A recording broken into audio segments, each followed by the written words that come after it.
tem muito gestor que não tem ritual de sentar com o pessoal. Não tem rotina, né? Não é pra fazer... Tomar cafezinho. Nem comer pizza, nem bolo. Pode até fazer.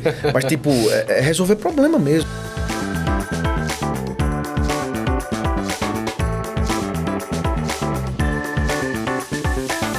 Olá, sejam bem-vindos a mais um episódio do Papo de Mantenedor, nosso papo aqui recorrente sobre aspectos da gestão escolar. A gente já vem aí de alguns episódios nessa série sobre matrícula, de como a escola pode evoluir na sua retenção, na sua captação. Falamos no primeiro episódio sobre posicionamento de marca, construção de reputação, que é um processo contínuo. E estamos indo para o nosso quarto episódio aqui, num tema que eu acho muito relevante, né? Um tema muito estratégico, mas acho que é um tema ainda, de certa forma, incipiente, né? De forma estruturada dentro das escolas, que é falar de receitas extras, né? E quando a gente fala de receitas extras, muitas vezes a escola coloca isso numa perspectiva de, o ano que vem eu planejo o meu contraturno, o meu integral, deixa eu focar na matrícula, né? Mas eu queria trazer muito nessa conversa aqui com o Gustavo uma perspectiva de que isso deveria fazer parte do planejamento de matrículas já pensando para o ano que vem, né? Então, a gente vai falar um pouquinho disso, explicar um pouco desse conceito, que inclusive acho que foi cunhado pelo Gustavo. Mas acho que antes de qualquer coisa, eu queria até trazer aqui, a gente convidou só ele, porque acho que vai ser um papo tão rico, com tanto conteúdo, com tanto repertório que o Gustavo tem, como mantenedor, como, né, sucessor de uma escola que a família dele empreendeu, e agora também até como um gestor de uma grande rede de escolas, para a gente trazer profundidade e poder também ter uma perspectiva mais profunda aí no tema, também sobre outros temas que impactam receita de forma geral, que é uma discussão que a gente vai até daqui a pouco falar. Mas antes de qualquer coisa, queria pedir para ele se apresentar. Talvez muitos de vocês já conheçam ele, de palestras que ele já dá pelo Brasil aí. Semana retrasada eu estava com ele em Fortaleza, dando uma ótima fala ali para a Expo Eduque, mas sei que faz também falas para o time do Site Digital, que ele é super parceiro, para o Isaac também, a gente já teve eventos em parceria. Então, obrigado, Gustavo, pelo convite, por ter conseguido encaixar aí na sua agenda, né? Estamos em São Paulo, você nem fica aqui o tempo todo, então desafio da agenda aí sempre grande. E prazer estar aqui com você, batendo esse papo, que eu tenho certeza que vai ser muito bom, mesmo antes de ter tido ele. Bom, obrigado. Super prazer estar aqui contigo. Pô, eu sou um admirador do trabalho que vocês estão realizando hoje. Acho que a montagem desse podcast é um diferencial muito grande e que dá luz a muitos mantenedores, a muitos gestores no Brasil afora. Então, para mim é um prazer estar aqui e, quando eu fui convidado por você, é óbvio que a gente ia encaixar na agenda a vinda para cá. Mas falando um pouco sobre como as coisas aconteceram, eu tenho hoje 45 anos, desde os 22 anos ali, dentro da escola. Assumi a direção administrativa da escola da minha mãe, que é uma escola que foi montada para eu poder estudar, né? Minha mãe paraibana, meus pais foram morar muito cedo no Rio Grande do Norte, e pelo sotaque já denuncia, né, que eu sou nordestino da Gema, e aí a gente fica muito pertinho ali, né, de Natal. A gente está a 60 quilômetros de Natal, numa cidade chamada de Goianinha, lá no Rio Grande do Norte, pertinho da Praia de Pipa. Então, quem conhece Praia de Pipa...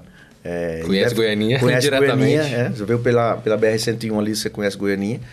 E aí, a escola ela começou com uma educação infantil, com o nome de Escolinha Pato Donald, e eu tinha 2 anos de idade, e foi colocada para eu poder estudar, né? A cidade era muito pequenininha. E as coisas foram acontecendo, a escola foi crescendo, né?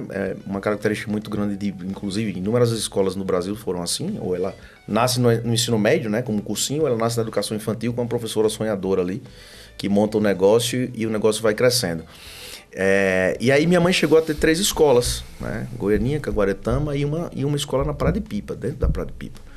E aí eu cheguei nesse contexto, uma dificuldade muito grande, né? A escola fez agora 42 anos de idade, e a gente passou por todos aqueles planos gigantescos econômicos e tal.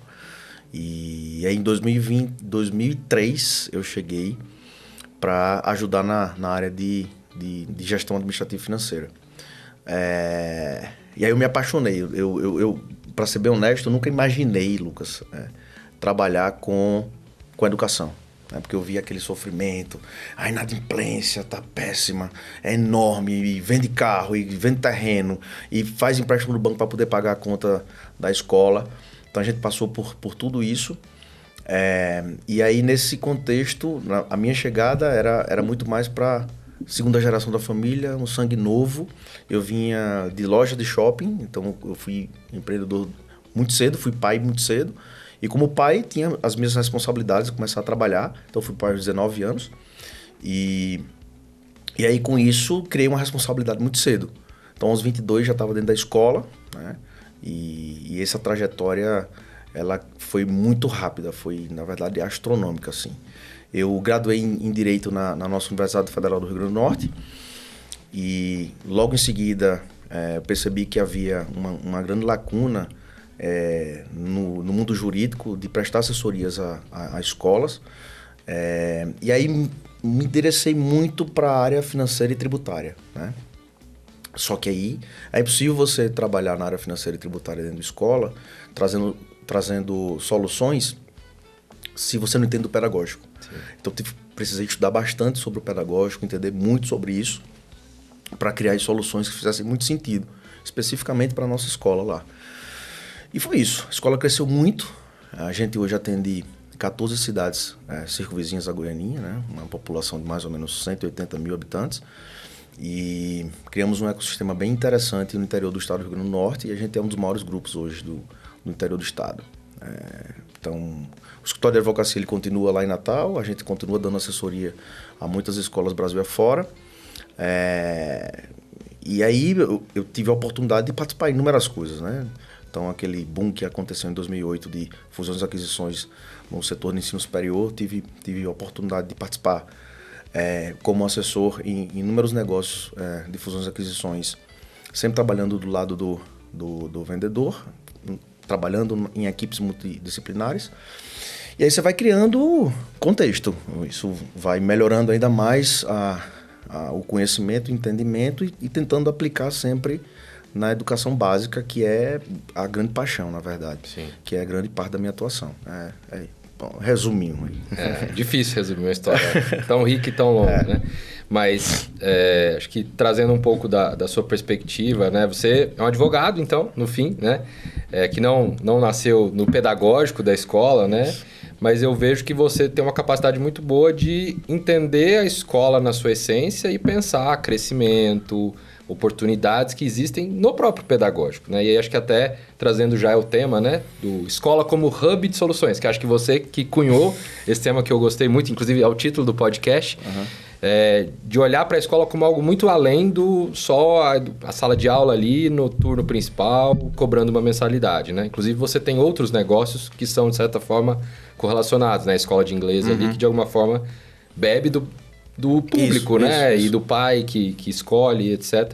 Então, eu queria que você explicasse um pouco a ideia desse termo e como é que você vê esse termo hoje, né? Na prática, nas escolas que você atende, dá consultoria, faz palestras, nas escolas que você tem na rede, né? De escolas que você também atua, da Great Schools.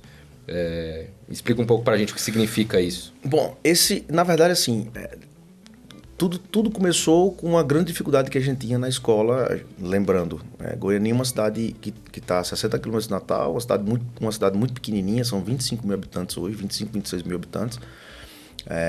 E a gente sempre foi reconhecidamente, minha mãe conseguiu montar um negócio que naturalmente tinha atração, porque tinha as pessoas, o nosso público na região, tinha a escola como uma boa escola, uma escola de qualidade na educação, né? E fazia sentido para o pessoal da região, porque o valor de você estudar em Goianinha é totalmente diferente do que você ir para Natal, né? Então, o custo-benefício, né? O ticket acaba ficando muito mais complexo.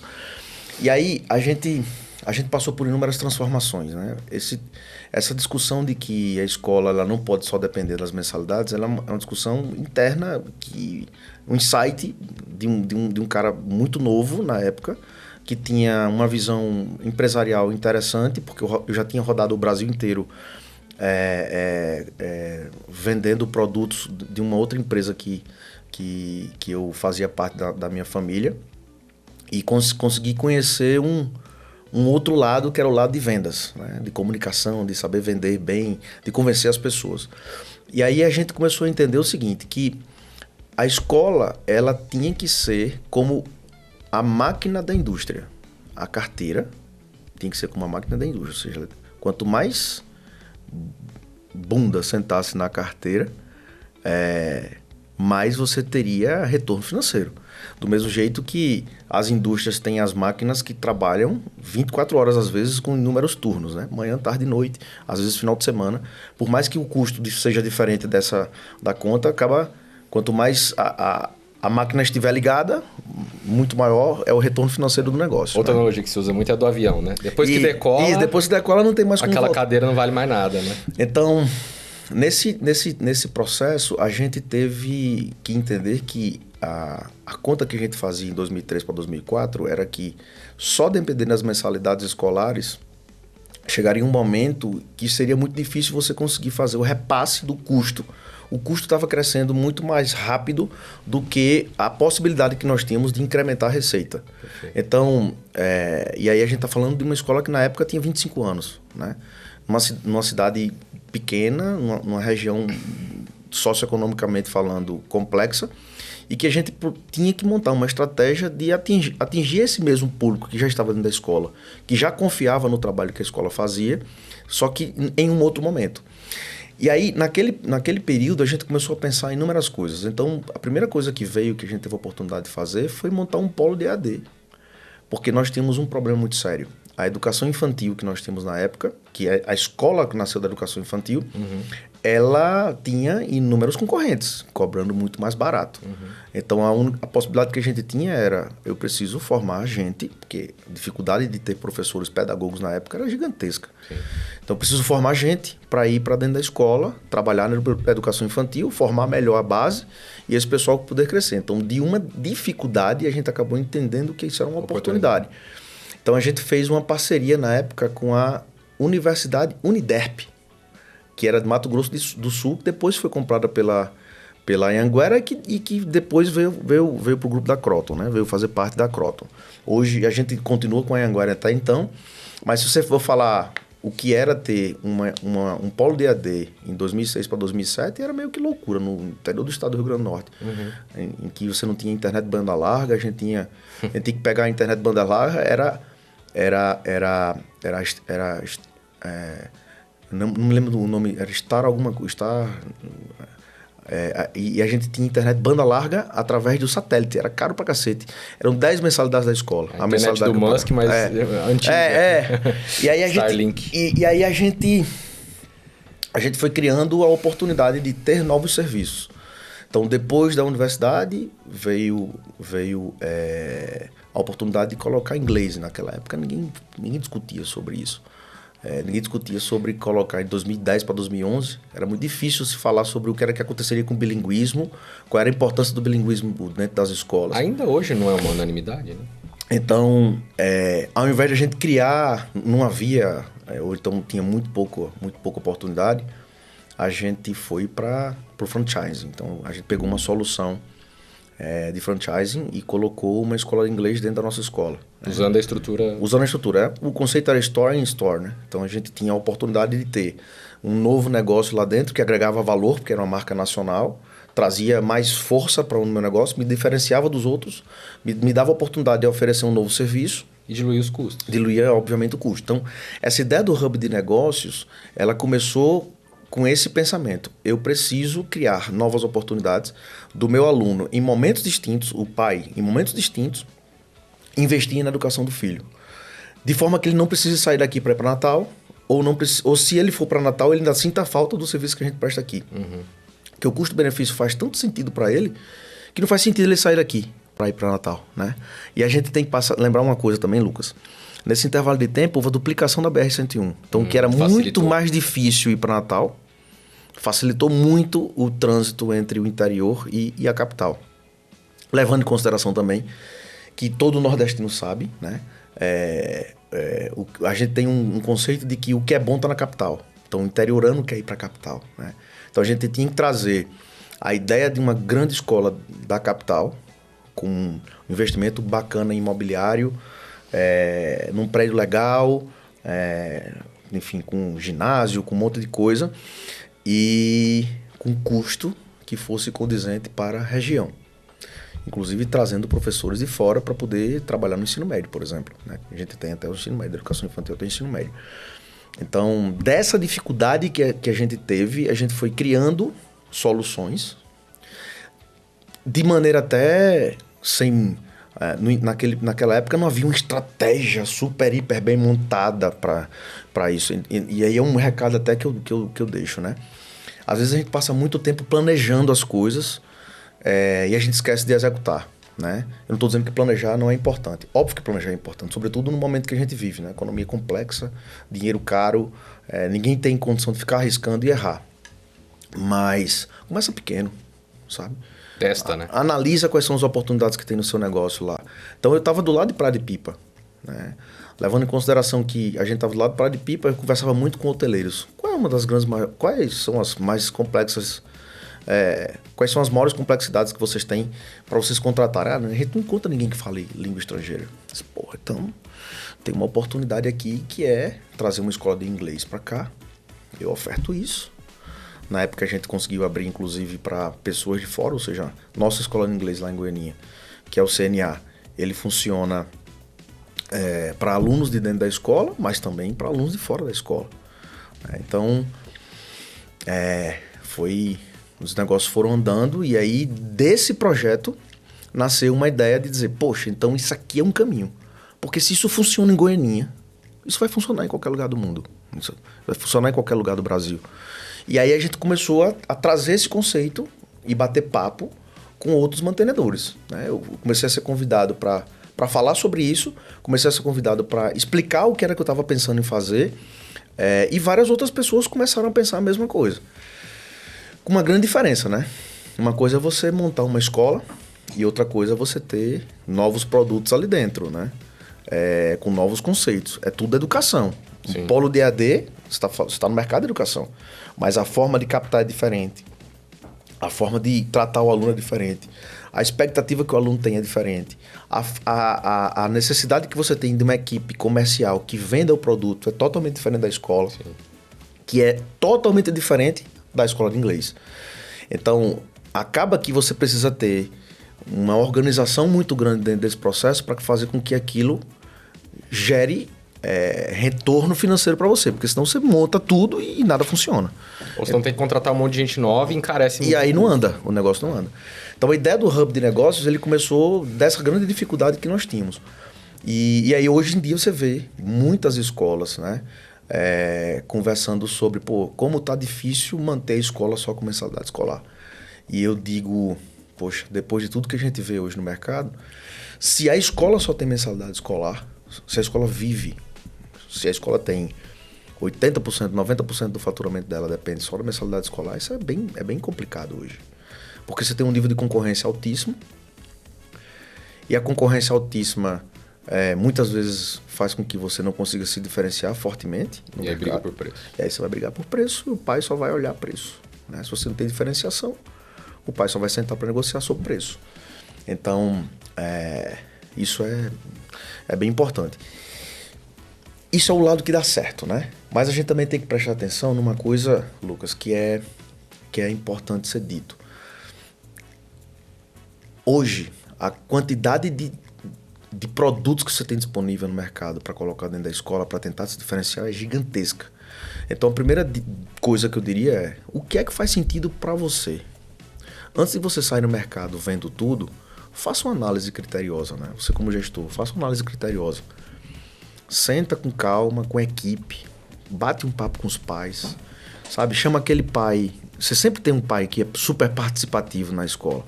Começa por ele, sabe? Chama essas famílias, senta com elas, procura saber por que elas compram a sua... por que elas estão matriculadas na sua escola? O que é que elas esperam mais disso? Quais são as necessidades que eles têm? Senta com eles, anote tudo, faça análise. O que é que eu consigo, dentro dessa perspectiva, ofertar? O que é que eu consigo fazer agora, já para essa matrícula, né, 2025? O que é que eu consigo lançar agora? A Arco tem um monte de soluções. Será que todas as soluções que a Arco tem fazem sentido para todo mundo? Né? Então, é óbvio que Se você tiver como representar, você vai dizer, claro que faz, pô. Mas a gente sabe que não faz. Né? Eu sei. Então, tem que fazer esse exercício interno primeiro. O primeiro exercício que tem que fazer é esse. Antes de sair, eu vou fazer aquilo, vou fazer. Senta com calma, senta com a equipe, procura saber dos pais. Faz uma análise criteriosa de quais são as pessoas que podem te ajudar nisso, porque você vai precisar de gente. E gente é custo. Né? Então tem que ter uma análise criteriosa, mas nada de absurdo, nada de contratar uma consultoria cara pra caramba pra poder fazer isso. Porque isso também a conta não fecha. Né? Lembra que você está começando o projeto. Antes da gente se aprofundar no tema de receitas extras, queria falar um pouquinho com você sobre receita. Sim. Porque eu acho que quando uma escola entra nesse cenário que você trouxe ali, né? Poxa, eu acho que o seu cenário é muito bom de ter como preâmbulo, porque é uma cidade de 25 mil habitantes, não vamos esquecer, né? E você tem mais de 1.000 alunos, certo? Então, assim, a primeira coisa que uma escola, provavelmente de uma cidade de 25 mil habitantes, pensa eu tenho um público limitado. E de fato tem, né? É um público restrito. E se você tem outros concorrentes, vocês vão estar disputando por um público pequeno. Sim. Né? E aí que você falou, poxa, aí começa a entrar eventualmente numa briga de preço, porque nenhuma está se diferenciando, então o pai só está vendo aquela escola como sendo uma escola eventualmente melhor do que a escola pública da cidade, mas que se tiver uma ali por R$50 a menos, né, de um ticket de 300, 400, 500, é relevante pensando numa receita da família que não é eventualmente muito alta. E aí muitas vezes a escola entra até num ciclo vicioso de, poxa, então eu tenho que eventualmente começar a cortar custos, eu tenho que cortar a minha oferta, reduzir, para poder atender a expectativa do pai de reduzir preço. E aí eu começo a entrar num ciclo de guerra, vamos dizer, é o mar vermelho, né? Que aí começa a sangrar e aí todos saem pior, né? Todos, inclusive os seus concorrentes. Sim. E aí, trazendo um pouco da receita, né? Assim, quando a gente olha para as melhores escolas, e óbvio que quando a gente fala de uma escola de R$5.000 de mensalidade, é outro jogo, né? É um jogo de uma oferta de diferenciação, de qualidade, de atendimento diferenciado. Mas pegando aqui, né, até o seu caso, assim, você viu que ali existia uma demanda, existia disponibilidade das famílias de terem outras soluções, elas tinham demandas, né, claras ali, e aí você buscou entender quais eram essas demandas para atender. Foi uma necessidade que as famílias traziam, do tipo, gostaria que meu filho já fizesse o inglês aqui na escola para eu não ter que fazer o deslocamento. Ou seja, acho que a pergunta é, como identificar a oportunidade de não ir para o caminho inverso, que é vou reduzir custo, vou diminuir a oferta da minha escola porque meu pai não quer pagar, né? O que você sugere para o mantenedor fazer em termos de análise para ele ler esse cenário e falar, tá, qual é eventualmente a solução da Arco que eu vou adotar, né? O que eu deveria oferecer que faz sentido, a que preço eu deveria oferecer, como mapear essa demanda? A gente fez uma... Eu vou te responder o que a gente fez na prática, e aí desse processo a gente tira um conceito.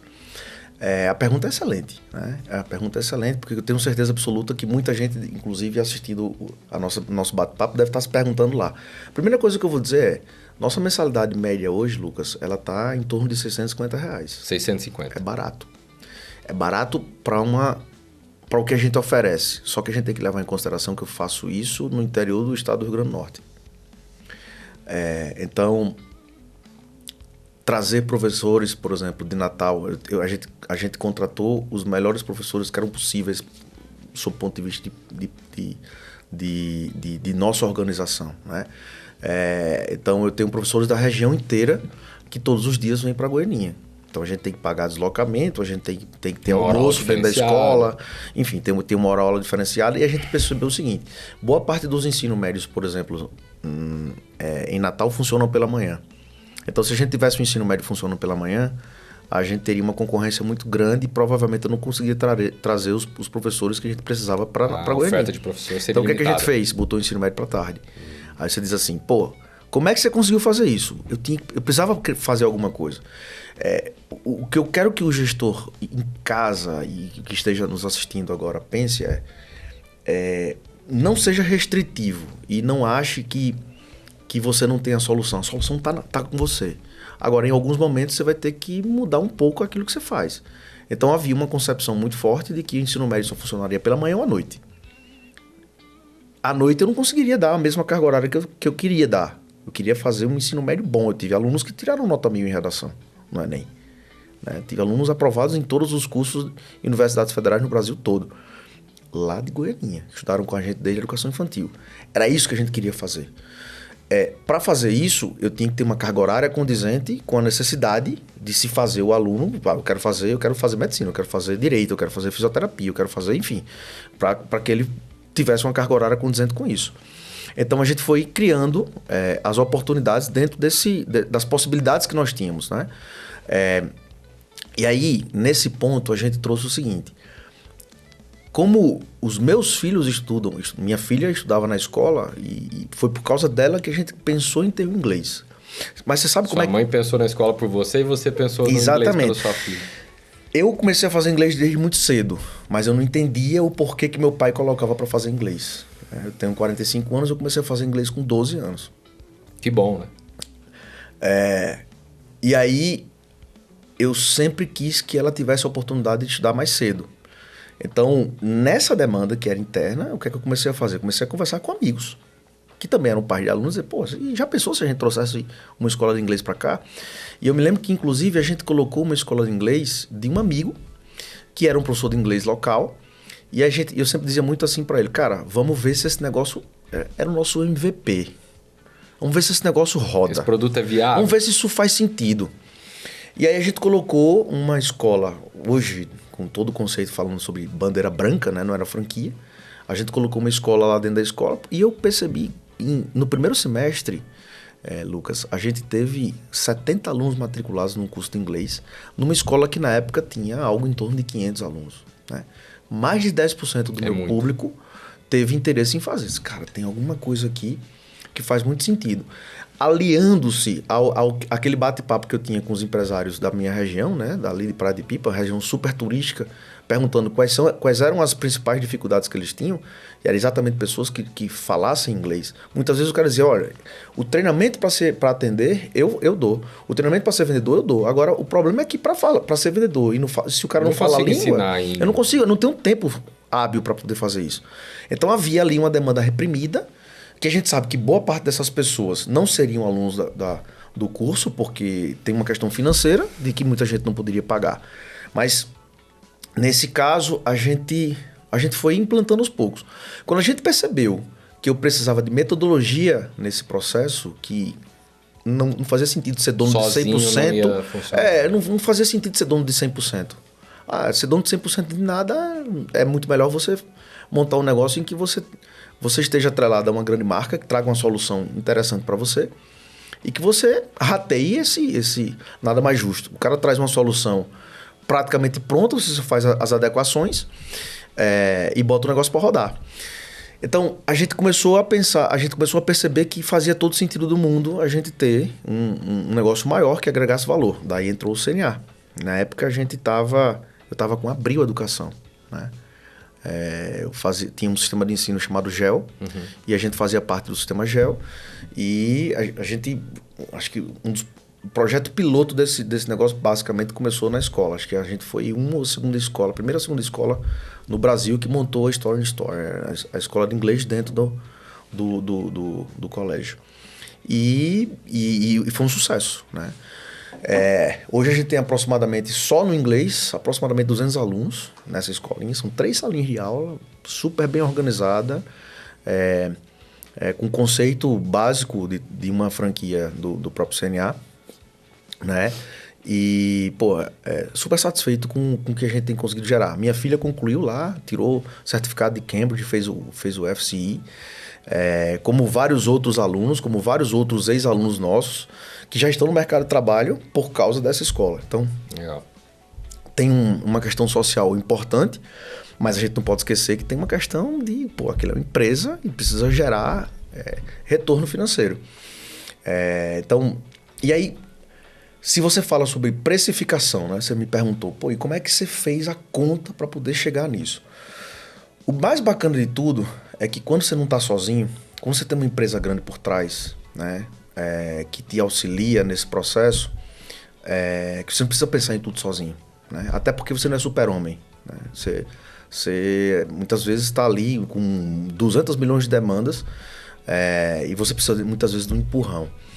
E aí eu tive um auxílio muito forte do próprio pessoal do CNA para me ajudar a precificar esse negócio, me ajudar a entender como é que funcionaria a minha equipe comercial, minha equipe de atendimento, como é que eu faria a prospecção, enfim, me trouxe inúmeras soluções para isso.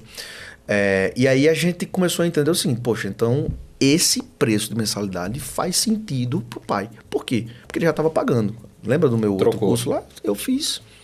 Incrementei um pouquinho de coisa ali, a gente conseguiu montar, trouxe um professor mais bem treinado, porque a própria metodologia traz essa oportunidade, e o negócio foi rodando. Então, eu diria, não faça nada sozinho. Procure ajuda, né? Hoje tem inúmeras, como a gente estava discutindo, existem inúmeras soluções, e aí faça o dever de casa. Entenda quais são as soluções que fazem mais sentido para você e depois vá para o mercado analisar que soluções são essas. E não o contrário. Porque senão vai ter tanta opção que você não vai saber o que fazer. Perfeito. A verdade é essa. Então, primeiro entenda o que é que faz sentido para mim nesse momento. E naquele momento, já depois de ter o Polo DAD, né, o que fazia sentido era montar o curso de inglês. Então a gente fez isso. O inglês hoje é uma tendência muito forte, né? Talvez você tenha ditado até um pouco da tendência, né? No interior, acho que isso é um tema ainda que não é tão fluente ainda, né? Na verdade, a consciência ainda não é tão grande da necessidade. Tem escola que até questiona, será que minhas famílias valorizam tanto ou não? Mas com certeza é uma tendência. E aí eu queria talvez trazer para a prática aqui, né? Acho que muitas escolas, por exemplo, sabem que existe uma demanda, por exemplo, de ensino em tempo integral, né? De uma oferta de contraturno que o pai consiga deixar o filho dele ali o dia todo na escola. Mas a minha sensação, e não sei se a sua corrobora, é que elas erram ou na oferta, ou seja, ou fazem uma coisa muito sofisticada, muito rebuscada, que dá um trabalho muito grande de ser executado, e aí você não consegue atender um público relevante. Às vezes tem escolas de 1.000 alunos que tem 40 alunos em tempo integral. É muito pouco, 4%, né? Será que isso faz sentido para uma escola de 1.000 alunos, né? Ou precificam errado, né? Ou seja, às vezes cobram, por exemplo, um valor muito mais alto do que o turno principal. Então a escola, digamos, né, a sua aí, 650 de ticket, mas digamos que o integral custasse R$ 2.500. Poxa, será que cabe, né? E aí fala, poxa, mas é caro porque tem alimentação, tem um professor extra, você tem, às vezes, turmas menores de tutores e professores. Então, o que você daria de dica prática assim, de como definir a oferta, né, que a gente fala do produto, e com base, obviamente, numa leitura de demanda, conversar com as famílias, etc. E precificar esse produto, né, essa oferta, acho que também é um desafio muito grande. Veja, lá a gente colocou o tempo integral, tudo analisando a oportunidade. Quando saiu a lei das empregadas domésticas, né, você lembra que as empregadas domésticas até 2016, 2017 não tinham a necessidade de se recolher FGTS, não havia jornada de trabalho, não havia... Tranquilo. Não havia... Precisa a gente voltar? Não, tranquilo. Pode piar, também se precisar.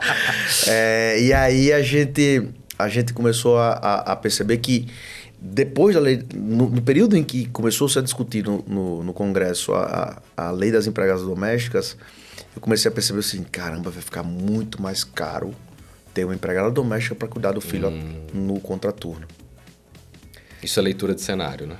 Então, como isso vai acontecer, faz todo sentido a gente começar a se programar. Então, o que é que eu fiz? Reuni o time, e aí, pessoal, faz sentido? O que é que vocês acham? Vocês acham que... E aí eu me lembro que o pessoal até ficou meio reticente, assim, pô, botar tempo integral aqui em Goianinha, como é que nós vamos fazer com a alimentação? Né? Aí eu lembrava, eu tenho que fazer o almoço dos meus professores que vêm de fora. Eu oferto isso. E a gente ofertava isso com tudo organizadinho, já com nutricionista que fazia o cardápio semanal dos professores e tal. Um custo gigante. E aí eu disse, poxa, isso é mais uma oportunidade de eu ratear esse custo.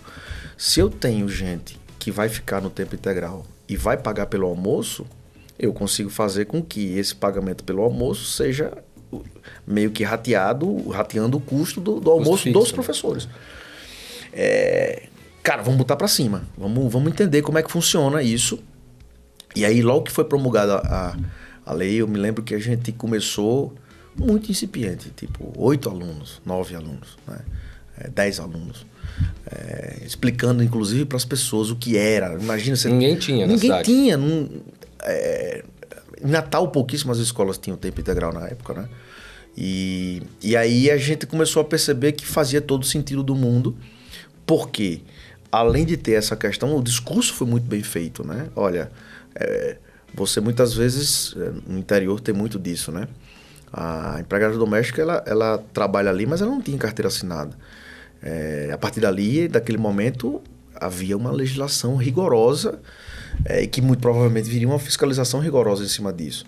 Então a gente começou a discutir com os pais sobre essa situação. Olha, e se acontecer? Educando, né? Se acontecer, não é melhor ele estar aqui na escola? O custo vai ficar muito mais barato do que você ter uma babá que cuide dele durante... Fora os benefícios, né? Enfim, e aí a gente foi trazendo, a gente montou uma estratégia muito simples, muito simples. A gente precisava fazer com que o aluno, na parte da tarde, isso também foi pesquisa com os pais, o que é que vocês esperariam de um tempo integral? Eu queria que meu filho chegasse em casa com uma tarefa feita e que ele conseguisse revisar. Então, beleza, o que a gente fez? Minimamente o que o pai queria. Mas, como eu já tinha CNA, o que a gente fez? Inglês. Foi colocando inglês, colocamos esporte, criamos várias oficinas. Então a gente criou oficina de produção de texto, oficina de raciocínio lógico, oficina de matemática, sabe? A gente foi incrementando esse tempo integral, só que pensando sempre no seguinte: eu não posso ter o dobro da minha mensalidade. Eu tenho que montar uma estratégia e ofertar para o pai 2 opções no meu caso. Você quer com almoço ou sem almoço? Os lanches da manhã e de tarde, como era uma coisa que aumentaria muito o meu custo, inclusive operacional, de organizar lanche, produzir, tal, o que a gente fez? A gente deixou livre para o pai. Então ele trazia o lanche da manhã e o lanche da tarde. O almoço a gente ofertava, se ele quisesse, ele pagava X reais. Se ele não quisesse, ele poderia almoçar em casa. E voltar. E voltava à tarde. E tinha aluno que... Tem aluno Tenho aluno. E a gente chamou isso de semi-integral, tá? A gente chamou isso de semi-integral.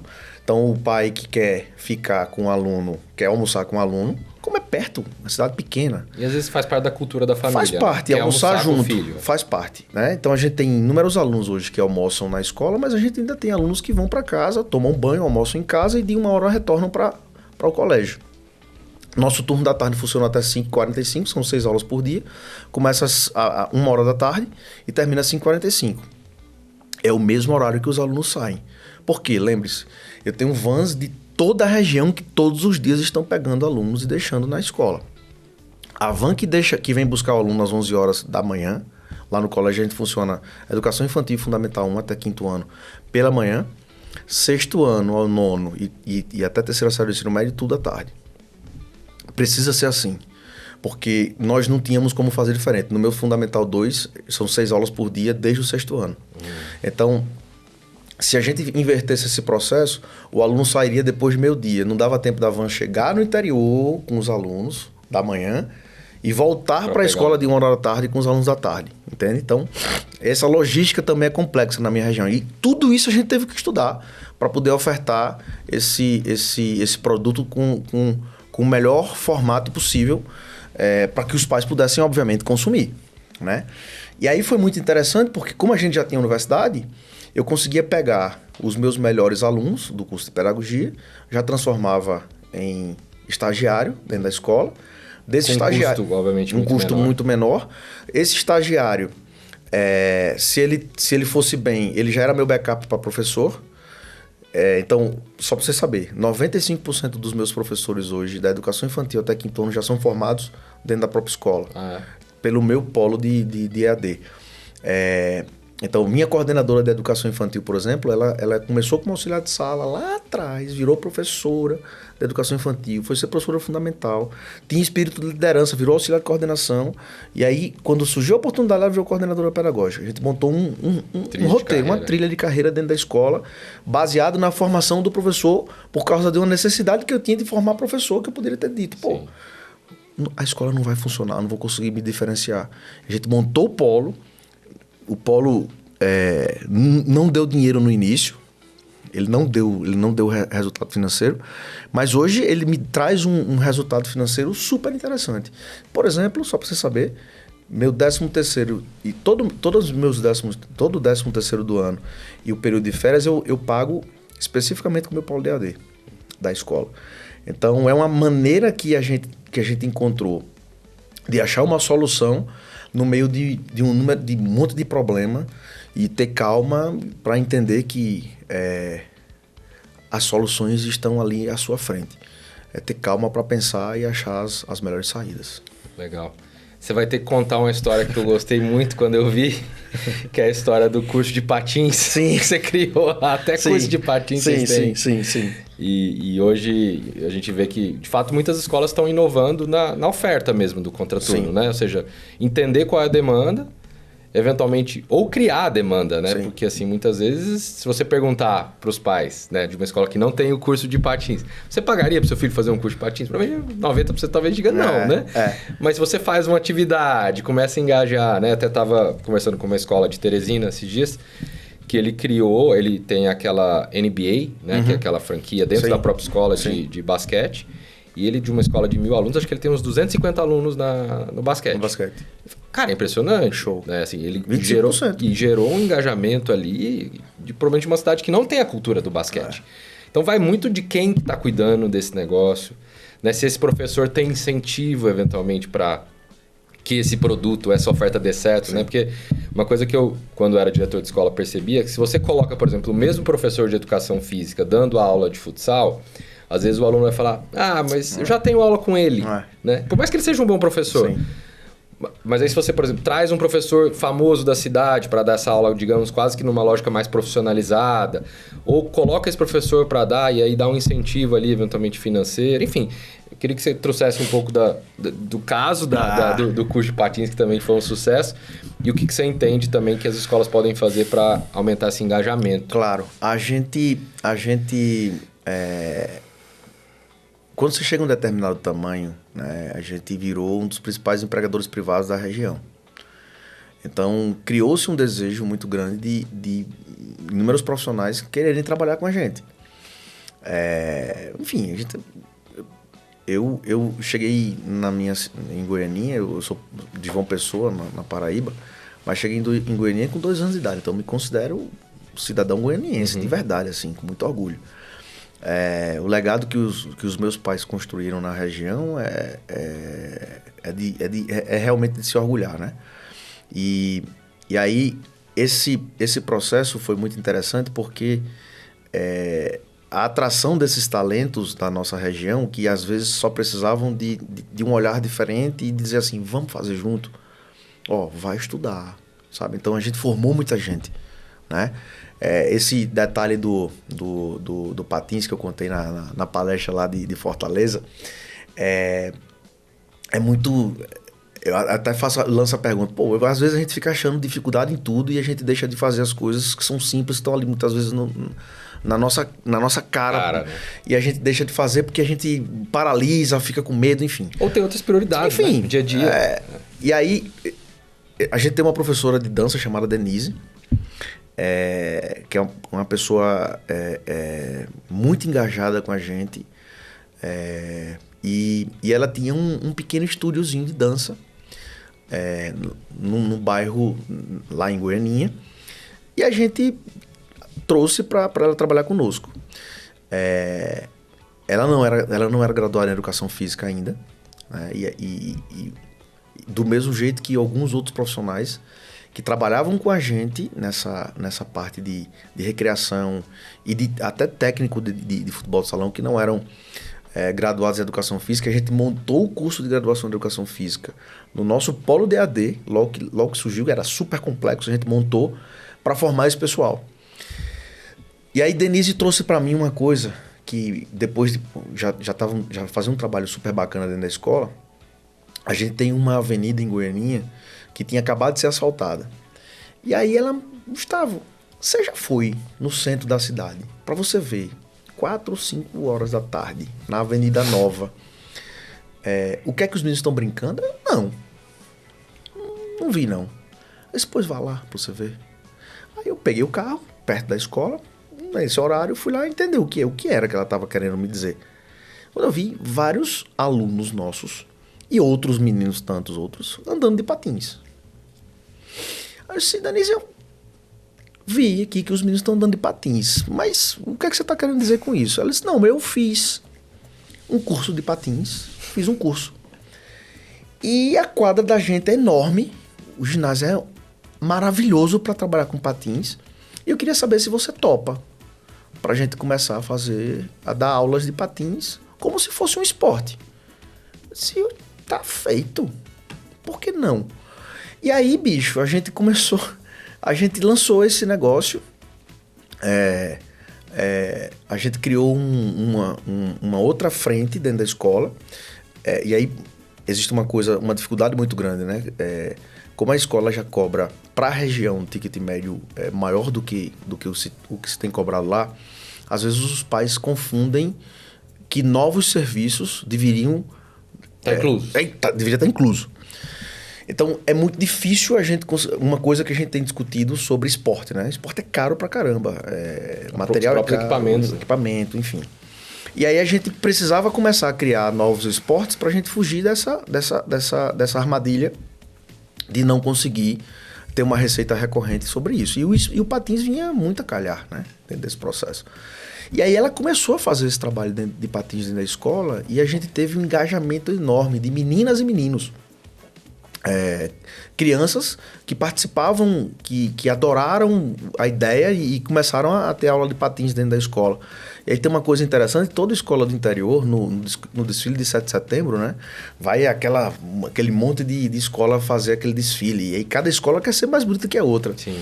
E aí a minha professora Denise, que ela é fantástica, né, ela teve a ideia de criar uma equipe de meninas, né, que estivessem na frente do comboio, da escola da gente, assim, descendo de patins. Então, cara, isso foi fenomenal, assim, as meninas fazendo acrobacia. Acontece. Faz parte. E aí a gente começou a criar uma outra ideia. E aí as aulas de patins começaram a funcionar. Então ela criou, por exemplo, handebol de patins. Então, brinca as meninas jogando lá de patins, os meninos também jogando de patins. Começou a misturar os esportes. Começou a misturar os esportes. Começou a criar dinâmicas dentro desse processo, que era nada mais do que entender o que é que faz sentido, ver se alguém pode te ajudar com aquilo. Muitas vezes dentro da tua equipe, dentro da equipe tem um monte de gente lá querendo fazer alguma coisa diferente e você não para escutar, porque o dia a dia dentro da escola é complexo. E às vezes basta perguntar, né? Alguém tem alguma ideia de um projeto que a gente poderia fazer para ganhar mais dinheiro? Né? É uma pergunta tão simples. Cara, parece ser simples e é. Só que muitas vezes a gente não acha aquele tempo de fazer isso. A gente tá tão estressado no dia a dia da escola que a gente não encontra esse tempo. Então, o que eu fiz como gestor foi arranjar esse tempo com a minha equipe. Sempre arranjar esse tempo com a equipe. Sempre dar um jeito de sentar com o pessoal. E ouvir, né? Ouvir desde o pessoal de limpeza, portaria, cantina, até as coordenadoras, obviamente, pedagógicas, que a gente sempre se reuniu, o pessoal de marketing e vendas, porque tem muito insight ali, muita coisa que você está fazendo, que você acha que está fazendo maravilhosamente bem, e o cara da portaria está dizendo, olha, o pai está reclamando disso. E muitas vezes aquela reclamação não chega na coordenação. Ou o cara falou de uma aula de um professor na sala de aula, mas ele falou lá na portaria e você não tá com o ouvido aberto para escutar. E aquela coisa, né? Ninguém falou pro Steve Jobs que estava precisando de ter um dispositivo touchscreen que tivesse música. Ele foi lá e viu que tinha uma necessidade. E acho que ali, provavelmente, se você tivesse mapeado uma pesquisa de satisfação das famílias, o que você gostaria de ter a mais? Provavelmente ninguém falaria, eu quero ter uma aula de patins. Isso. Então, às vezes existem demandas na escola que não estão ditas. Isso. Mas às vezes o professor ele pode criar a demanda, né? Ou uma equipe pedagógica pode construir uma demanda, né? Acho que escola talvez seja um dos poucos negócios onde o cliente visita todo dia, né? O seu negócio, né? O maior fluxo, né? Também de uma família é levar o filho todos os dias ali. Então, assim, existe demanda por outras coisas. A gente às vezes só não sabe o que é, né? Existe, velho. Existe. É impressionante. A gente, quando você está imerso dentro do processo e que você abre os olhos e os ouvidos para poder escutar, né? Entender o que é, fazer uma gestão muito próxima na ponta. Tem que fazer gestão próxima na ponta. Essa história de ter diretor que fica sentado só olhando o número. Eu estou só olhando as planilhas, fazendo planejamento estratégico. Isso é maravilhoso. Mas assim, você tem que estar na ponta, né, sabe? Você tem que estar lá entendendo a real necessidade do público. Sobretudo quando você tem uma escola numa cidade pequena de interior que você conhece todo mundo pelo nome. As pessoas batem na minha porta, todo mundo me conhece pelo nome, querem conversar comigo. Então, isso é muito importante, é fundamental, eu diria. E o professor, muitas vezes, ele não tem voz, né? Assim, no caso aí, essa professora, assim, quer dizer... Muitas vezes o professor é visto como, né, pelo fato, o fato dele ser multi-empresas, né? Muitas vezes ele dá aula lá, dá aula em Natal, dá aula em outra escola de Goiânia. Então, muitas vezes ele nem é muito ouvido porque ele não é visto como alguém que, de fato, está vestindo a camisa em tempo integral na escola. Mas ele está ouvindo o aluno todo dia, né? Ele conhece o aluno como ninguém. E tem uma coisa que é importante, sabe? Que muitas vezes a gente discute. Nenhuma transformação vai ser verdadeira dentro da escola se você não tiver o apoio dos professores. Nenhuma. Se eles não tiverem comprados, não acontece. Nenhuma. Então, essa história de você dizer, a decisão é top-down e tchau. Não vai rolar. Não vai rolar. O cara vai entrar na sala. Quer ver? Ele vai jogar com... Vai trocar o sistema de ensino... Sem alinhar, né? Sem alinhar com o professor. Sem deixar ele escolher. Não, é porque eu vou fazer isso aqui porque para mim financeiramente é melhor. Eu vou ganhar mais dinheiro aqui e tal. E aí você... não alinhou com o professor. Ele não teve a oportunidade de discutir. Eu não estou dizendo que ele tem que ter a última palavra, mas você tem que consultar o cara. Né? Você tem que sentar com o pessoal para poder discutir sobre isso. Uma das principais coisas que a gente conseguiu fazer dentro da escola foi abrir a oportunidade de, em uma reunião, todo mundo ter a oportunidade de falar, né? Independentemente do cargo, independentemente da posição. Sentar com o pessoal de forma periódica, frequente, para discutir problemas do dia a dia. Tem muito gestor que não tem ritual de sentar com o pessoal. Não tem rotina, né? Não é para fazer... tomar cafezinho. Nem comer pizza, nem bolo. Pode até fazer. Mas, tipo, resolver problema mesmo, sabe? Eu acho que criar uma ideia de organizar. Você quer ver uma coisa? Lá na escola de Aracaju, no CCPA, quando eu cheguei, a gente tinha uma dificuldade muito grande do pedagógico entender o que o marketing deveria fazer. E aí, a nossa coordenadora de marketing dizia, mas o pessoal do pedagógico não me escuta. Eu disse, quantas vezes você sentou com o pessoal do pedagógico para explicar qual era a função do marketing dentro da escola? Porque muitas vezes o pessoal não faz por mal, simplesmente faz porque não conhece. O cara que é do pedagógico, muitas vezes pensa que o marketing está ali para poder fazer um panfleto, para poder fazer um ofício, uma carta para poder comunicar, fazer uma postagem no Instagram. E a parte de estratégica, de como fazer, o que comunicar, de que forma fazer, as pessoas não conhecem. Então, o que a gente fez foi, vamos sentar com o pessoal, explicar o porquê que você existe dentro da escola. Por que você está ali? Qual é a diferença do marketing para o comercial? E como é que essas coisas funcionam dentro do colégio, né? E qual é o impacto que isso vai causar no pedagógico? O impacto que isso vai causar na rematrícula? O impacto que isso vai causar na sociedade como um todo, para verem a escola como uma escola que tem diferenciais competitivos claros, porque se você não comunica bem, você não vai conseguir ter. E aí você passar a ser uma referência pedagógica importante dentro desse processo e ter a oportunidade de trazer mais alunos no próximo ano. Então, é fundamental. Perfeito. Agora, trazendo talvez o grande desafio das escolas, especialmente as de pequeno e médio porte, Gustavo, é tempo de qualidade, né? Então, assim, no fim, quando você fala, por exemplo, de criar um projeto desse, né? Acho que talvez do Patins talvez tenha sido um pouco mais fácil, por exemplo, do que da escola de inglês.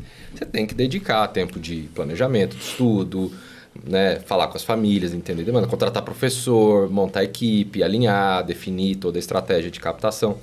Então, toda vez que uma escola, por exemplo, decide, por exemplo, vou adotar uma solução bilíngue, né? Vou colocar o bilíngue dentro da minha escola. Vou ampliar a carga horária, por exemplo, de 2 para 5 aulas semanais, vou ter que contratar mais professor. Se ela não dedicar muito tempo para ir fazer isso dar certo, vira mais um negócio que está no papel, mas não funciona na prática, né? Então, mais do que escolher um bom parceiro, né? Então, a Arco tem lá várias soluções bilíngues. O mantenedor ele tem que estar muito comprado, ele tem que fazer o time dele comprar, que é o que você falou. Sim. Se o professor de inglês não se engajar, não ajudar a trazer outros, não entender que aquilo vai ser bom para a escola, não vai funcionar. E ele tem que fazer aquilo virar parte da cultura, né? Sim. E aí eu queria conectar essa pergunta, né, de tempo com a questão dos parceiros, né? Então, assim, hoje você, por exemplo, né, utiliza a solução do Isaac, Sim. utiliza o site digital. Então, você tem parceiros ali que te ajudam a otimizar o seu tempo e te potencializam, né, idealmente, para que você esteja pensando aí no curso de patins ou em outras várias frentes que você tem. Inclusive, você já atua em outros, né, desafios e trabalhos. Como que você consegue, né, conseguiu ter tempo para sentar com a sua equipe e ouvir, para pensar numa oportunidade que não estava... Porque acho que, no fim, é sobre isso, né? O dia a dia, o urgente, o fogo tem que apagar. Sim. Né? Não dá para falar para o mantenedor, não, deixa o fogo pegar, entra na sua sala, se tranca, vai fazer seu planejamento. Não vai funcionar, né? Então, como equilibrar? Assim, é uma pergunta até óbvia, claro, né? Mas como é que na prática... Não, mas eu acho que é importante. É importante porque às vezes as pessoas podem ficar pensando, pô, deve ter muita gente trabalhando para esse cara, né? Ou já deve ter muitos diretores 40 ali, diretores né? ali. No final das contas, eu acho que a palavra-chave é intencionalidade. O que a gente teve que fazer? Ou eu fazia isso, ou eu corria um grande risco de desaparecer. E essa consciência é importante. Tá? Então, assim, minha mãe não conseguia enxergar esse processo. Então, quando eu cheguei, eu tinha 3 escolas. Nós tínhamos 3 escolas. Goianinha, Pará de Pipa e Canguaretama. Nessas 3 escolas, eu tinha muito menos alunos do que eu tenho hoje sozinho em Goianinha. A análise que foi feita foi... As outras 2 escolas, eu tenho prédios que são alugados e a gente não consegue ter uma quantidade de pessoas suficientes para poder nos organizar e organizar melhor a nossa gestão. Então, minha mãe tirava dinheiro de um canto para colocar no outro e tirava dinheiro do canto para colocar no outro e as contas não fechavam. Meu filho, eu ganho muito dinheiro, mas eu não consigo ver o dinheiro na conta. A gente vivia tendo a necessidade de forma recorrente a dinheiro de terceiros. E aí, ou a gente senta para resolver, e aí vem eleger quais são as suas prioridades. Então, eu dizia o seguinte, poxa, analisando friamente o mercado nesse momento, a gente tem o seguinte, faz muito mais sentido a gente concentrar as coisas em Goianinha, a intencionalidade. Por quê? Porra, se eu tenho... Quando a gente fez, foco também. Quando a gente fez a análise custo-benefício de cada um, analisando ponto a ponto, Lucas, como se fosse cada unidade como centro de custo específico, né? Para cada unidade dessa. Então a gente tinha a escola da Praia de Pipa, que a gente só tinha até 5º ano. Eu tinha Canguaretama, que a gente tinha até 9º. E tinha Goianinha, que a gente tinha até o ensino médio. Só que o ensino médio funcionava à noite, com 4 aulas só. Não conseguia dar o conteúdo correto, porque o professor já chegava às 6, 7 horas da noite e tinha que sair 10 horas por causa de carro para voltar para Natal. Fora o custo que isso era. Então, quando a gente redesenhou esse processo, a gente disse, cara, vamos fechar Praia de Pipa e Canguaretama e vamos concentrar tudo em Goianinha. Então, qual era o grande foco? Eu precisava resolver isso, porque era questão de sobrevivência. Então, eu tive que ter intencionalidade de dizer, eu só vou levantar da cadeira quando eu resolver esse problema. Certo. Então, tem que conversar com o pai, tem que organizar professor, tem que ver se alguém vai ficar com escola ou não. Então, em Canguaretama, a gente conseguiu uma diretora que era muito amiga da minha mãe, que inclusive continua até hoje, tem um relacionamento fantástico. A escola continua até hoje funcionando em Canguaretama. E era uma diretora que a minha mãe tinha, e a gente fez uma negociação com ela para ela assumir a escola lá. Em Praia de Pipa, a gente, no primeiro momento, decidiu fechar. Então, a ideia era, se eu conseguir trazer 20% ou 30% desses alunos de Praia de Pipa para Goianinha, vai ser fantástico, porque Goianinha já sobrevive sozinha. Tá, se eu conseguir trazer, no primeiro ano a gente tem os 50%. Acho que no segundo ano, praticamente todo mundo veio para Goianinha. Então, a gente deu uma respirada grande. E aí a gente começou a entender que esse momento de dizer, qual é meu próximo passo? Meu próximo passo é criar novos serviços, é criar novas oportunidades. Por quê? Porque já tinha percebido que só viver de mensalidade não funcionaria. Então, o que é que eu preciso fazer? Focar para achar soluções. Eu tenho que sentar, eu preciso resolver isso. Dentro da minha agenda, eu preciso colocar esse tempo. Vai ter problema? Vai. Eu vou ter que resolver vários outros problemas? Sim. E aí eu tenho uma coisa que eu nem conversei aqui com você ainda. Eu tenho coordenadores do Fundamental e do Ensino Médio que não são exclusivos da minha escola. A minha coordenadora do Fundamental 2, por exemplo, ela só trabalha comigo à tarde. Pela manhã ela está no outro trabalho dela, porque ela é concursada do município. A minha coordenadora de ensino médio, ela só está comigo à tarde, porque durante a manhã ela trabalha em uma outra cidade, que ela é concursada pública também. E funciona? Cara, tem que funcionar. De novo, o que é que eu vou fazer? Eu preciso fazer funcionar dessa forma. Qual é o futuro desse processo? No futuro desse processo, eu imagino que a gente vai ter que ter gente que esteja conosco o dia todo. Como é que eu vou fazer isso? Ainda não tenho a resposta. Mas eu vou ter que começar a focar para achar essa solução. Para achar essa solução. Então, de novo, cada momento você vai ter que eleger quais são as suas prioridades. Porque a prioridade de hoje pode não ser a de amanhã. Mas na hora que você colocar aquilo no papel e que você disser, não, essa é meu foco, essa é a minha prioridade número 1. Então você vai ter que resolver. E você vai ter que criar o cenário para que você resolva isso. Então, se tiver mais de 3 prioridades é porque não tem. Né? Não vai dar, né? Então a gente foi passo a passo. Analisando esse processo como um todo, né, de 2003 para 2024, eu estou há 21 anos nesse negócio. Né? Em 2016, por exemplo, eu e minha esposa, a gente comprou a escola da minha mãe. Então, a escola hoje, lá de Goiânia, ela pertence a mim e a minha esposa. Por quê? Porque eu tenho uma irmã que não tinha interesse, minha irmã é enfermeira, não tinha interesse em estar no negócio, e a gente precisava montar uma estratégia e dizer, poxa, então, a minha carreira profissional, a minha esposa, por exemplo, está lá, minha carreira profissional e a de Joelma, né, que toca super bem em escola, na minha ausência, muito mais ausência hoje do que presença, a gente precisa resolver, porque não faz sentido eu pensar em herança. Né? Então, muita coisa do que eu construí na minha vida trabalhando foi a oportunidade de dizer, mãe, a senhora está aposentada aqui e eu vou comprar a escola, agora eu só posso comprar a escola com imóvel. Então, a gente fez uma conta, fez um valuation no negócio. E eu me lembro até que ela dizia assim, como é que um negócio vale mais do que o prédio? Essa sua conta está errada, né? Imaginava que o negócio imobiliário era muito mais caro do que a escola propriamente dita. Quando, na verdade, era o contrário. Então, eu tive que focar também para resolver aquilo, sabe? Então, você tem que eleger as prioridades nos momentos certos.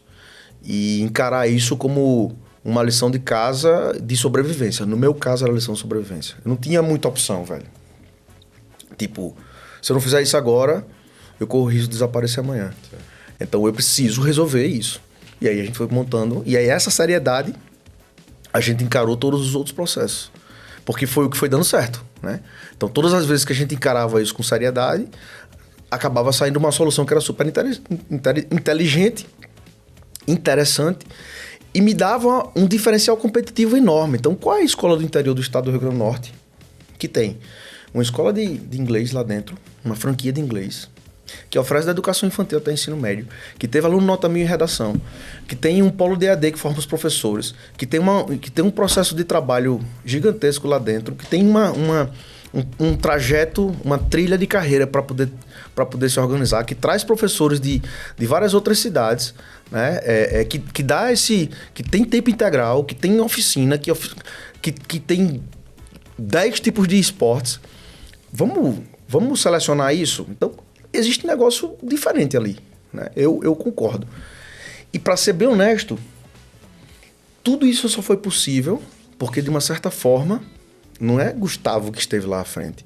São as pessoas que acreditaram no que eu dizia. Porque se você disser assim, você tinha certeza de tudo que você fez? Certeza não. É aquela história que Daniel Goleman estava dizendo assim, God feelings, né? Então, tinha uma racionalidade ali, mas tinha um feeling aqui dentro que dizia, pô, é isso aqui. É esse caminho. E tem que fazer isso e a galera comprou a ideia. Eu sou um excelente contador de histórias. Eu sou um excelente vendedor. Vendedor de sonhos. E aí, as coisas começaram a acontecer. As coisas foram acontecendo passo a passo.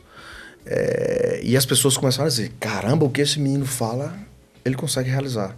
Ele fala o negócio e as coisas ele consegue organizar. Então a gente falava... Isso traz credibilidade. Traz credibilidade. E te viabiliza o próximo passo. E aí as coisas foram andando, foram acontecendo. E aí as próprias consultorias começaram a acontecer muito fortemente. O escritório já estava aberto e as pessoas viam o que acontecia em Goiânia e diziam, pô, se você conseguiu fazer isso em Goiânia, me ajuda a fazer no outro canto. E aí, pô, então vamos. Contando essa história, criando, obviamente, método e desenvolvendo esse processo.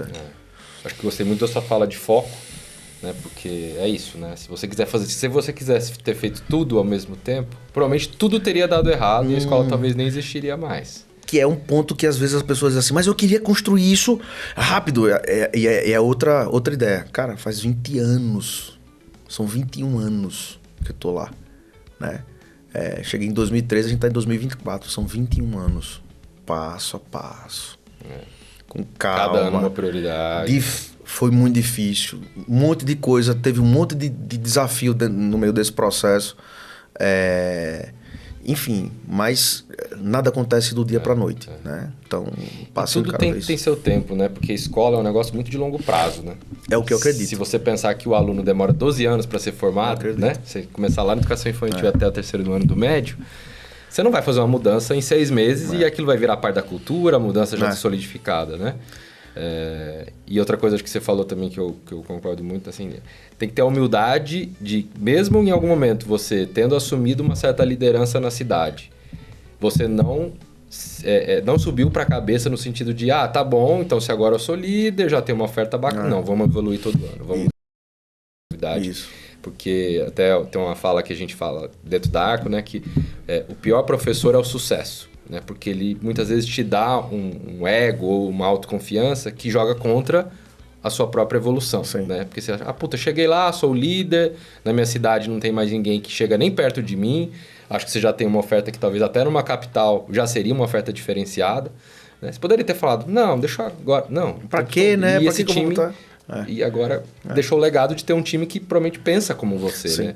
Que aí é um pouco do que a gente fala da sucessão, né? De que sucessão...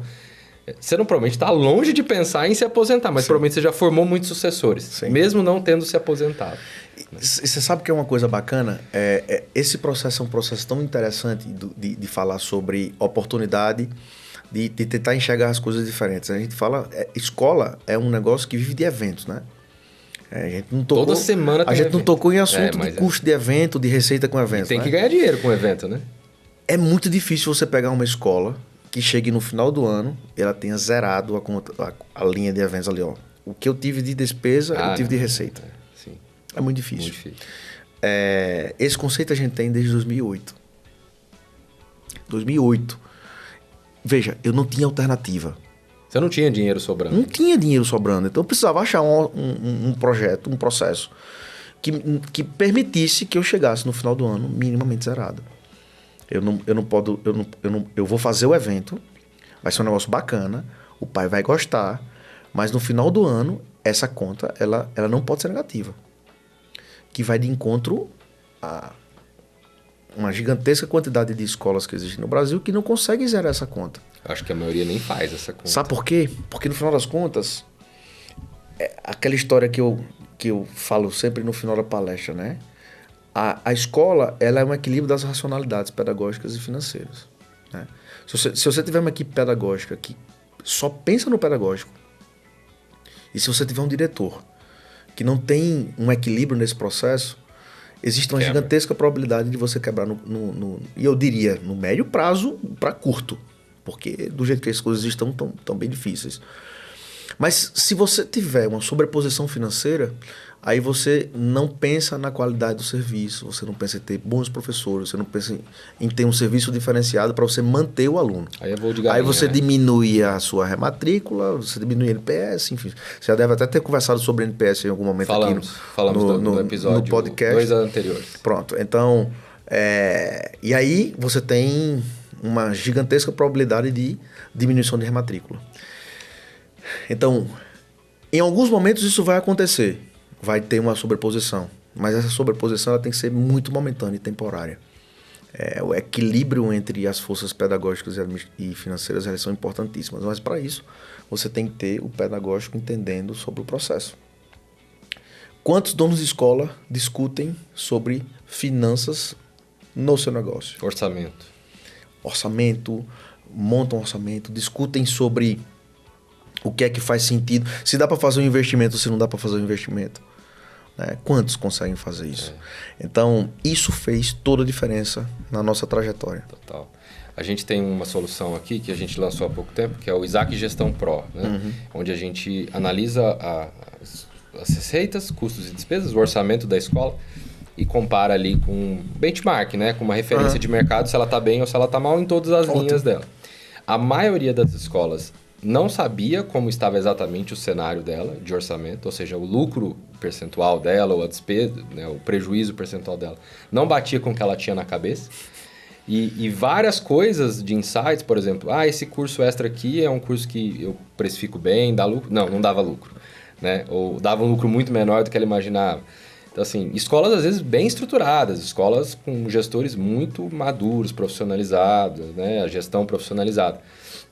Porque se você não tiver processo, não tiver alguém olhando com disciplina, com sistema, né? Com metodologia, de fato a conta não fecha. Esquece. Né? Hoje a gente sempre... Eu trago uma ideia do varejo, né? Escola é um dos únicos negócios que demora para quebrar. Porque o cara nem percebe que está quebrando. Que está quebrando. Você vai numa loja no shopping, você passa numa semana, ela está cheia de coisa na prateleira, né? Ela atrasou o boleto do fornecedor, o fornecedor não manda mais. Então ela vai vender o que está na prateleira. E aí, fecha. 2, 3 semanas depois, ela tem metade dos produtos na prateleira. Então esse espaço de tempo é rápido. Mas a escola não, ela começa a sonegar imposto, ela deixa de pagar encargo trabalhista, ela paga energia a cada 2 meses para não cortar, Sim. enfim. Então ela vai prolongando, postergando, né? E aí se fala de escolas pequenas, aí o cara já perdeu, hoje em dia, antigamente o cara deixava para perder o simples, sei lá, passava 1 ano e meio, 2 anos sem pagar o simples nacional, né, mensal, e a Receita continuava deixando você ali. Hoje em dia, se você passar 3, 4 meses sem pagar o boleto do simples, você já chega uma cartinha dizendo assim, olha, se você não pagar, você vai sair no próximo, no final do ano você perde o simples nacional, venha logo resolver. Então, cada vez mais está mais curto esse processo. E assim, não dá para se enganar, Lucas. Não dá para se enganar. Não dá mais para fazer a gestão que a gente fazia em 2010. Você tem que ter muito mais organização. O amadorismo não tem mais espaço. Tem que ter muito né? mais processo, você tem que ter muito mais... Você tem que ter muito mais organização, você tem que ter muito mais sistema, você tem que ter muito mais controle e você tem que ter gente preparada do seu lado. Então, um ponto importante, né? O meu pessoal de coordenação pedagógica, o que a gente fez? Vai fazer MBA em gestão de recursos humanos, porque você tem que aprender a gerenciar time. Mas não é importante estudar pedagogia? Claro que é importante estudar pedagogia. Mas, você não já estudou? Não já tem uma pós-graduação na área de pedagogia? Cara, vamos abrir o leque de conhecimento, né? Você precisa gerenciar time. Você tem que ter todos os dias ali gente que você lidera as pessoas. Então, são coisas tipo essas que, às vezes, as pessoas não pensam e ficam sempre pensando a mesma coisa. Mas sempre deu certo dessa forma, né? Aí na Bolsa de Valores, né, você vê de finanças, o sucesso do passado não garante o sucesso do futuro. Mais muitas que vezes nunca, é o contrário, né? Quanto mais que sucesso, nunca, mais né? o risco de cair, né? Mais que nunca você tem isso. Então, essa mudança de mentalidade, ela é importantíssima que exista. E assim, por isso que é tão importante a gente estar discutindo sobre isso. Porque um conteúdo como esse, a gente está falando sobre coisas do nosso dia a dia, que parecem ser muito fáceis, né? Ou que muitas vezes, a depender da situação, parecem ser tão complexas, mas desde que você tenha muita disciplina, você vai conseguir fazer, né? Eu não tenho dúvida disso. E fazer esse conteúdo chegar a mais pessoas é importantíssimo, porque desmistifica muita coisa. Desmistifica que só o que presta é o que está nos grandes centros. Não, dá para fazer uma educação de qualidade aonde você estiver. Em 25 mil habitantes. Dá para fazer, sabe? Dá para fazer. É um desafio. Mas eu convido, inclusive, quem estiver disponível, interessado, vamos lá para Goianinha conhecer o que a gente faz lá. Vai ser um prazer. Muito bom. Quem quiser te acompanhar aí, sua rede social no Instagram é gustavo.matias? Não, é gustavo.m.dantas. Inclusive, é uma rede social nova. No Instagram, eu confesso que foi um desafio criar, porque eu sou perfeccionista, acho chato ter alguém que estivesse fazendo por mim. Certo. Então, eu queria achar um tempo e dizer, não, eu vou eu gosto de montar uma estratégia de eu mesmo responder. Então, sou eu que alimento tudo ali. Tudo que tá no meu Instagram sou eu, tá? Você que produz o conteúdo. Eu produzo. Então, a gente acabou criando no final do ano passado um pedido muito forte do escritório de advocacia. Pô, você dá um monte de palestra, conhece um monte de gente, você não tá... Você não tá gerando lead. Gerando lead aqui pra gente. E aí eu fiz. Então, GustavoM.Dantas, @GustavoM.Dantas. M de Matias. Gustavo M. Dantas. Boa. Gustavo, obrigado. Cara, eu que agradeço. Foi ótimo. Eu que muito agradeço. rico. Espero que quem assistiu tenha tirado algum insight, porque acho que foram vários aqui, mas é aquela coisa, foco. Escolhe uma coisa, vai, executa, entrega, evolui e depois faz a próxima. Né? Assim, agradeço de coração a oportunidade. Eu acho que esse bate-papo, ele traz luz a muita coisa muitas dúvidas que muitas vezes o mantenedor está lá no interior, né? Cercado de dificuldades do dia a dia, numa situação socioeconômica complexa. Dá para fazer. Dá para fazer. Pensa, aguça aí os teus sentidos e com certeza você vai achar. Né? Conversa. Entre em contato. Ou, mais que nunca, quem é parceiro da Arco, velho, a quantidade de soluções que vocês têm hoje é impressionante. Vocês têm um monte de coisa de soluções. Esse processo que você está falando que o Isaac criou, de fazer o comparativo, é a melhor coisa do mundo, que você faz um comparativo. Peraí, quanto é que é o benchmarking, por exemplo, de folha de pagamento em relação a faturamento? Aluguel em relação ao faturamento. Despesa de energia. Tá. Quando você cria isso, você diz, então é isso aqui que eu vou percorrer. O que é que eu vou fazer? Aí você já tem um norte. Nós não tínhamos isso, amigo. Nós não tínhamos nada disso. Até pouco tempo a gente não tinha essas informações. Por quê? Porque dono de escola não conversa com outro dono de escola. E, portanto, os números não são fidedignos. Quem é que diz que a inadimplência está alta? Dono de escola chega para conversar, a inadimplência está baixa demais, está tudo controlado. 0,1%. Pequeniníssima, né? E aí vem o grande sucesso. Tem que olhar os dados, né? Mas é isso. Muito bom. Obrigado. Obrigado você. Se você gostou, curta, compartilhe com mais mantenedores para que isso chegue a mais escolas, a mais lideranças, né, de escolas. Coloque os comentários, se tiver perguntas. Gustavo, depois a gente passa para ele também poder responder. E sugestões também de outros temas que vocês queiram ouvir aqui, estamos sempre abertos. Obrigado para quem acompanhou até agora. Até a próxima. Valeu.